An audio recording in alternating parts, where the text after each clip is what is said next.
ইটাহারে বালুরঘাট লোকসভা এলাকায় নির্বাচনী কার্যালয়ের উদ্বোধন করলেন বিজেপি রাজ্য সভাপতি সুকান্ত মজুমদার। এদিন প্রথমে তিনি ইটাহারের দুর্ঘটনায় মৃত এক বিএসএফ পরিবারের সাথে দেখা করেন, তারপর সোজা নির্বাচনী কার্যালয় উদ্বোধনে যান। সেখানে তিনি সংবাদ মাধ্যমের মুখোমুখি হয়ে সিএএ স্থগিতাদেশ নিয়ে বলেন, সিএএ নিয়ে এর আগেও স্থগিতাদেশ দিয়েছে সুপ্রিম কোর্ট, কি হচ্ছে তিনি বুঝতে পারছেন না। এর আগেও ডিএ মামলায় ডেট পাওয়া যায় না দেখেছেন, তবে ইলেকট্রাল বন্ড নিয়ে দিনের পর দিন শুনানি হচ্ছে। সুপ্রিম কোর্ট কীভাবে কাজ করছে বুঝতে পারছেন না বলে এদিন অভিমত প্রকাশ করেন তিনি।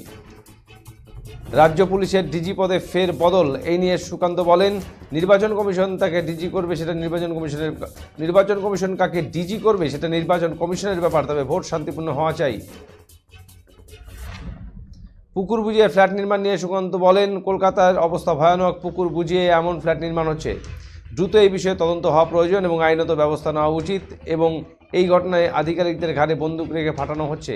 আদতে এই কাজগুলো কাউন্সিলররা করে থাকেন।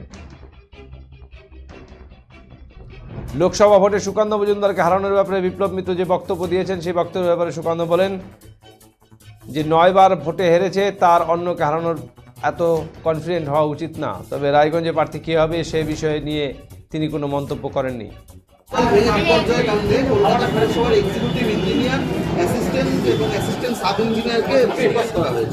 দেখুন, এখন এই যারা আধিকারিক অর্থাৎ যারা অফিসার, তাদের কারে বন্দুক রেখে ফাটানোর চেষ্টা করা হবে, অথচ পয়সা নিয়ে এই সমস্ত আধিকারিকদের উপর চাপ দিয়ে প্ল্যান পাস করানোর কাজ করে হচ্ছে কাউন্সিলর।